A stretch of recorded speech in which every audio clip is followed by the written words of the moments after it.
électorale telle que nous la connaissons n'est pas représentative, mais un peu de proportionnel n'y changerait pas suffisamment. Vous voulez changer ça beaucoup plus, hein. Oui, la proportionnelle, ça serait déjà très bien.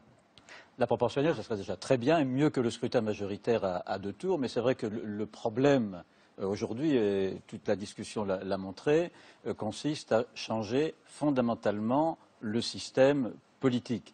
Je pense on a parlé beaucoup du peuple, mais aujourd'hui, le peuple est le grand absent. Il est en même temps la référence, mais en même temps le grand absent, parce qu'il a été englouti par deux forces, les représentants, la représentation. Vous parliez de démocratie représentative tout à l'heure. Qu'est-ce que c'est que la démocratie représentative? J'élis des représentants et le peuple doit se taire. Et puis, vous avez aussi le peuple qui a été englouti par le marché. Ce qui fait que le peuple est le grand absent de notre système. Donc, toute la question politique aujourd'hui, philosophique, sociale, culturelle, est de retrouver le peuple. C'est pour ça que je dis radicaliser la démocratie, c'est-à-dire trouver le principe essentiel de la chose. Et le principe essentiel de la chose démocratique, c'est le peuple. Alors on a beaucoup parlé de qu'est-ce que le peuple, où il est, comment on le définit. Moi j'ai une définition très simple. Alors vous avez dit, je suis juriste, donc évidemment, mais pour moi, le peuple se définit avant tout par, un accord sur le droit. Un accord sur le droit. Le peuple, ce n'est pas une donnée naturelle, spontanée, il n'est pas immédiatement conscient de lui-même. Il lui faut un artifice. Et cet artifice, c'est les droits de l'homme. Si vous avez, on n'en a pas parlé, mais la manif du 11 janvier, la grande marche du 11 janvier, le slogan qui est sorti, c'est quoi? C'est je suis juif, je suis chrétien, je suis musulman, je suis policier, je suis Charlie. Autrement dit, ce slogan dit beaucoup mieux que tout ce que les juristes ont pu expliquer dans des tonnes de livres, ce qu'est le principe d'égalité. C'est-à-dire une condamnation à la fois de la conception jacobine et communautariste. La conception jacobine de l'égalité, c'est je ne veux pas voir les différences. On ne tient pas compte des différences de sexe, de religion, d'origine, etc. Je ne vois que l'être abstrait. Et puis la définition communautariste, c'est il y a mon identité à moi et c'est là-dessus que les règles doivent être basées. Que nous a dit la manif? La manif nous a dit c'est les différences qui produisent l'égalité. Je suis juif, je suis musulman, je suis chrétien, je suis policier, mais c'est ça qui fait l'égalité. Ce n'est pas une égalité clonique, c'est une égalité de la reconnaissance de la différence. Et c'est cette égalité-là, c'est cette reconnaissance-là que le peuple, que la démocratie doit être refondée, ce que j'appelle la démocratie continue. Alors, mais la démocratie continue, on a l'impression que c'est la démocratie telle qu'on la voit sur Twitter, sur Internet, où l'on peut donner en permanence son opinion, sa sensation et voter quasiment. Sauf que pour moi, la démocratie continue, ce que j'appelle la démocratie continue, c'est très simple, c'est qu'elle doit continuer entre deux moments électoraux. Autrement dit, la démocratie ne se réduit pas au suffrage universel. La démocratie ne se réduit pas à l'État. La démocratie, c'est une forme de société. C'est une expérience vécue par les gens.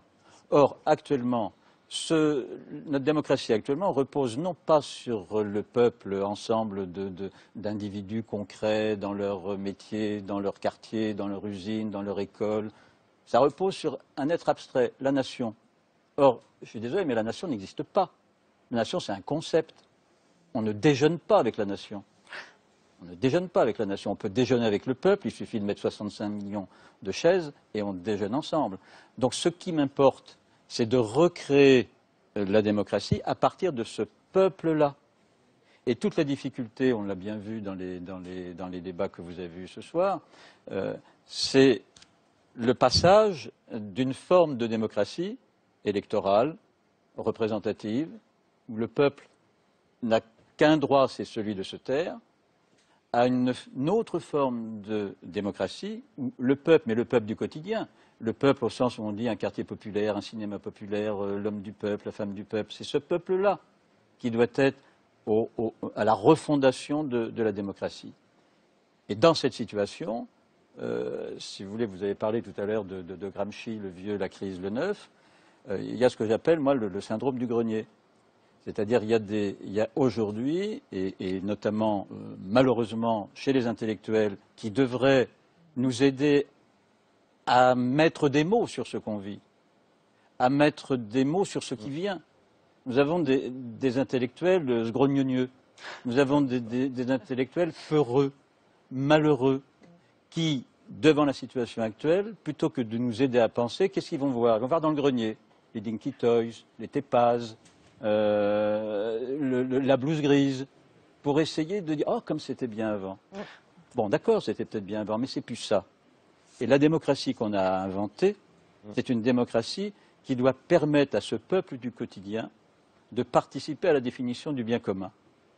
Vous avez parlé des élites, la coupure entre les élites. Il y a une réforme qu'il faudrait faire, supprimer l'ENA et le Conseil d'État. Non pas parce que les élites sont mauvaises, mais parce que nos élites françaises, non pas parce qu'il ne faudrait pas d'élite, mais parce que les élites françaises, elles sont monoformatées. Ben oui, c'est le formatage. Elles sont monoformatées. Les énarques, vous les trouvez au Conseil d'État, au cabinet, vous avez montré là, vous les trouvez dans les cabinets d'affaires, dans les cabinets d'avocats d'affaires, dans les banques, dans les assurances, à la direction de Sciences Po, il y en avait un qui était secrétaire général de Canal+, vous les trouvez partout. Il y a une pensée d'État. Nous avons aujourd'hui besoin d'une pensée de la société civile, là où il y a une diversité des modes de vie, des expériences de vie. La démocratie, ce n'est pas l'arithmétique, vous parlez du suffrage, des modes de scrutin. La démocratie, ce n'est pas l'arithmétique 51.